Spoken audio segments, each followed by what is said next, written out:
মায়ের বাড়িতে এসে ঘুম থেকে যে গরম গরম এক কাপ চা মুখের সামনে পাবো না, এটা কিন্তু কখনোই হয় না। এটাই তো বাপের বাড়ির একটা স্পেশাল জিনিস। ঘুম থেকে উঠেই মা এক কাপ চা ধরিয়ে দিল খাওয়ার জন্য। ফ্রেশ হয়ে এক কাপ চা খেয়ে নিলাম।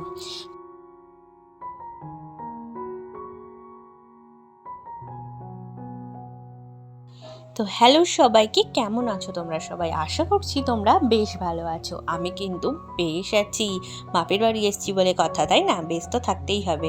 তো চলো, আজকে খুব তাড়াতাড়ি নয়, এই 9টা থেকে ব্লগটা স্টার্ট করছি। চলো তাহলে শুরু করা যাক।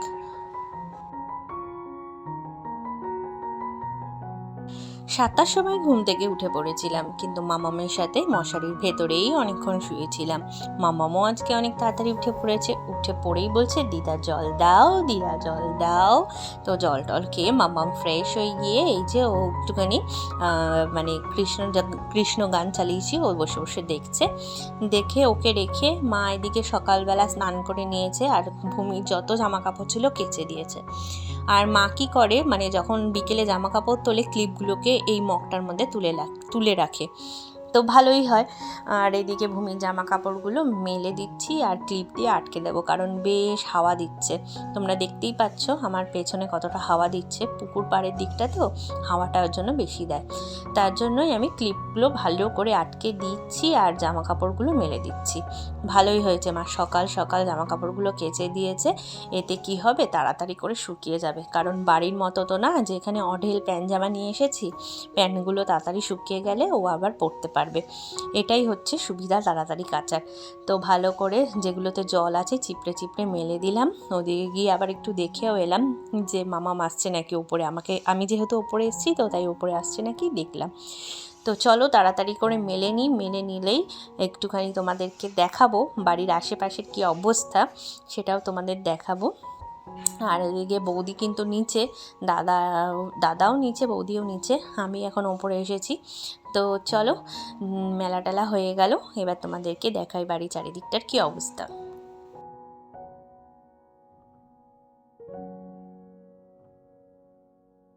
বাড়ির সামনে যে ফাঁকা জায়গাটা ছিল সেখানেও বাড়ি তৈরি হচ্ছে আর কি। আর পুকুর পাড়ের এই যে অবস্থা, একটু কুয়াশা কুয়াশাও হয়ে আছে। তো চলো নিচে এবার যাওয়া যাক, দেখা যাক শাশুড়ি বৌমাতে কি করছে। ও মা এসে দেখি দুজন মিলে তো সবজি কাটতে শুরু করে দিয়েছে। কাল রাতেই দাদা মাংস এনে রেখেছিল, তাই মাংস হবে। আর ওরা আজকে বিকেলে বেরোবে, ওরা একটু নিমন্ত্রণের জন্য যাবে। আর এদিকে মা আদা কাটছে, আর আমার বৌদি হচ্ছে বটিতে কাটতে পারে না, এর জন্য ও চপার বোর্ড আর নাইফেই কাটছে। তো আমি এদিকে আলু ভাজাটা কেটে নিয়েছি। আমার দাদা ভীষণ ভালোবাসে পেঁয়াজকলি আলু ভাজা, রুটি হবে আর পেঁয়াজকলি আলু ভাজা দিয়ে খাবে। তাই আলু ভাজাটা আগে বসিয়ে দিলাম, ওদিকে ভাত হচ্ছে। মাকে বললাম তুমি ভূমিকে দেখো, আমি আর বৌদি মিলে রান্নাবান্নাগুলো করি। তো ভালোই হলো, দুজন মিলে করছি। আর আমার সবসময় ভালো লাগে এখন যে দুজন মিলে করব বা রান্না টান্না করতে বেশ ভালো লাগে। তো এটার মধ্যে না নুন দেওয়াই ছিল, আলাদা করে আমি আজকে আর নুন দিইনি। আর এবার পেঁয়াজকলিটা ভালো করে ধুয়ে নিয়ে এতে দিয়ে দেবো। এই যে পেঁয়াজকলিটা, ওইদিকে ভোলা মাছ, আমুদি মাছ সব এনে রেখেছি, আবার মাংস আছে। এক এক করে সব করব তোমাদের সাথে, আস্তে আস্তে সবটা শেয়ার করছি।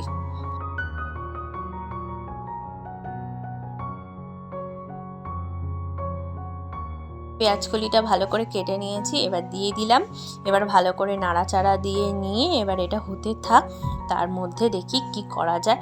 ভোলা মাছটা মাকে বললাম যে তাড়াতাড়ি করে ধুইয়ে দাও, তাহলে হচ্ছে বাবা খেয়ে যাবে, নিয়ে যাবে। বাবা হচ্ছে রুটি আর আলু ভাজা খেয়ে যাবে, পায়েস করা আছে পায়েস দিয়ে দেবো। আর তার সাথে হচ্ছে ভোলা মাছটাও বসিয়ে দিয়েছি।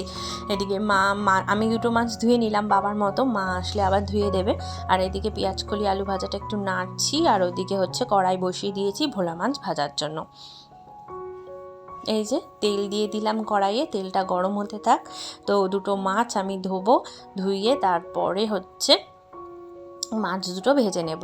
মাছের হবে ঝাল, সাথে মাংস হবে, পেঁয়াজকলি আলু ভাজা দিয়ে সকালে রুটি হবে, তার সাথে আছে পায়েস, তার সাথে আছে চাও আছে, আর তার সাথে আছে ডাল হবে, তার সাথে আমুদি মাছের যে বেসন আর ইয়ে দিয়ে বড়া হবে, ভীষণ ভালো লাগে খেতে। তো দেখো একটু হলুদ দিয়ে নিয়েছি, নুন আগেই দেওয়া ছিল, ভালো করে নেড়ে চেড়ে এবার ভালো করে ভেজে নেব। ভোলা মাছ দুটো ভেজে নিয়ে ধুয়ে নিয়েছি, সরি। তো নুন হলুদ দিয়ে ভালো করে মেখে নিচ্ছি।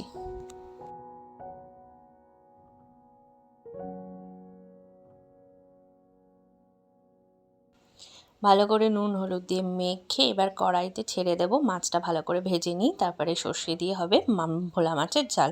ভোলা মাছ আমার সবসময় সর্ষে দিয়ে ঝালই খেতে ভালো লাগে ঝোলের থেকে। মূলো দিয়েও ঝালও ভালো লাগে, কিন্তু মূলোটা বাবা গ্যাসের জন্য আমার তো খেতেই ভয় লাগে। তো এই যে মাছ দুটোকে ছেড়ে দিলাম, ভালো করে ভেজে নিই, আর বাদবাকি মাছটা মা ধুয়ে দিলে পরে আস্তে আস্তে ভেজে নেব।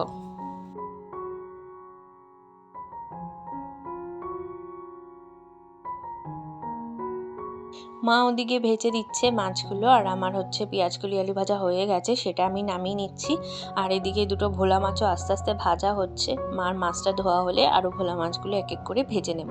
তারপরে মাকে বললাম যে তুমি মিক্সিতে তাহলে মশলাটা করে দাও, একটু টমেটো, একটু কাঁচা লঙ্কা, একটু সর্ষে পোস্ত দিয়ে, তাহলে আমি ঝালটা মানে করে দিই ফটাফট করে। বাবা খেয়ে যাবে, তাড়াহুড়ো করছে, ট্রেনের আবার গন্ডগোল ভীষণ।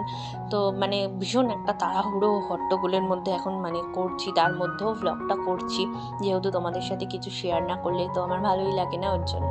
তো ভোলা মাছ, ওই দুটো মাছ ভাজা হয়ে গেছে, এই দুটো মাছ তুলে নিলাম, আর বাদবাকি মাছগুলো এবার একে একে ছেড়ে দেব। আর ওদিকে হচ্ছে ঝালের জন্য কড়াইটা বসিয়ে রেখেছি, গ্যাসটা কমিয়ে, যে এই যে তেলটাতে মাছ ভাজছি না, এই তেলটাই দিয়েই করে নেব, কারণ আমি অল্প কম তেলের মধ্যে রান্না করতেই আমার ভীষণ ভালো লাগে। তো মাছটা ভাজা কমপ্লিট, যে তেলটা ওই বড় কড়াইয়ে ছিল এই ছোটো কড়াইতে দিয়ে একটু কালো জিরে শুকনো লঙ্কা ফোড়ন দিয়ে যে বাটাটা পোস্ত, সর্ষে, টমেটো, কাঁচা লঙ্কা সেটা দিয়ে দিলাম, সাথে দিয়ে দিলাম একটু নুন দিয়ে হলুদ দিয়ে, ব্যাস আর কিচ্ছু কিন্তু মশলাতে লাগবে না। ভালো করে আগে এটা কষিয়ে নিই, কষানো হয়ে গেলে এর মধ্যে দিয়ে দেবো পরিমাণ মতো জল, যতটা ঝোল হবে ততটা জল দিয়ে দেবো। দেখো ভালো করে কষিয়ে নিলাম, একটু কষিয়ে নিয়ে এই যে মিক্সি ধোয়া জলটা দিয়ে দিলাম, আর যতটা জল দেবো দিয়ে দিলাম। আর এদিকে হচ্ছে মা রুটি বেলে দিচ্ছে, আর আমি রুটিটা ভেজে নিলাম। ভেজে নিয়ে এই যে ভোলা মাছগুলো এবার একে একে ছেড়ে দিলাম, ব্যাস। এতে একটু কাঁচা সর্ষের তেল আর ভালো করে বেশ করে ধনেপাতা দিয়ে তারপরে নামাবো, এটা একটু ফুটতে থাকুক। তো কাঁচা তেল দিয়ে দিয়েছি, সেটা স্কিপ হয়ে গেছে, আমার মা দিয়ে নিয়েছে। আমি বললাম তুমি কেন দিলে, আমি দেখাতাম কাঁচা তেল দিতে হয়। তো দিয়ে দিলাম, এবার একটু ধনেপাতা দিয়ে ভালো করে আরেকটু ফুটিয়ে নামিয়ে নেব।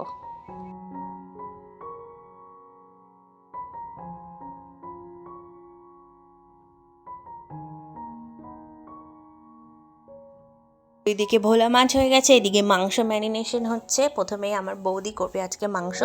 তো বৌদি হচ্ছে নুন, এবারে হলুদ, এবারে হচ্ছে শুকনো লঙ্কার গুঁড়ো, তার সাথে আর কি দেয় দেখি, আমিও ভিডিওটাই দেখছি, যাই হোক। তো ভালো করে এই যে নুন হলুদ দিয়ে লঙ্কা দিয়ে ভালো করে মাখিয়ে নিল। এর মধ্যে অল্প পেঁয়াজ কুচি আর সর্ষের তেল দেবে। তো পেঁয়াজ কুচি আর সর্ষের তেল দিয়ে মাখালেও কিন্তু বেশ ভালো লাগে। ওইদিকে ম্যারিনেশন করতে রেখে দিয়েছে, আর এদিকে হচ্ছে পেঁয়াজটা ভেজে নিচ্ছে। এই যে মাংস এই যে সব নিয়ে দাঁড়িয়ে পড়েছে, আমিও একটু নেড়ে টেড়ে দিচ্ছি সাথে। আর এদিকে হচ্ছে ও হচ্ছে আমার মেয়ে স্ট্রুটা করে দেবে, মানে চিকেন স্ট্রু করবে। তো ওর কাছ থেকে রেসিপিটা আমি শিখে নিলাম। এখানে কিন্তু কড়াইতে সাদা তেল দিয়েছি, তাতে কিন্তু ও দিয়েছে আর কি, তাতে গোটা গরম মশলার মধ্যে একটা লবঙ্গ, একটু জিরে, একটা এলাচ, একটু তেজপাতা দিয়ে, রসুন কুচি আর আদা কুচি দিয়ে, পেঁয়াজ কুচি দিয়ে, মাংসটা দিয়ে ভালো করে নেড়ে সবজিগুলো, যতগুলো সবজি তোমরা দিতে চাও দিতে পারো। এখানে আমি হচ্ছে আলু আর হচ্ছে গাজর আর বিনস দিয়ে ভালো করে ভেজে নিয়ে এই যে জল দিয়ে এবারে 15-20 মিনিট বা 25 মিনিট ফুটিয়ে নিয়ে এই যে পুরো একদম মাংস স্টুটা রেডি। তাহলে চলো আজকে কী রান্না বান্না হলো, কী খাওয়া দাওয়া হবে তোমাদের সাথে শেয়ার করলাম। ভালো লাগলে একটা লাইক শেয়ার সাবস্ক্রাইব করে দিয়ে অন্য একটা ব্লগে খুব তাড়াতাড়ি দেখা হচ্ছে।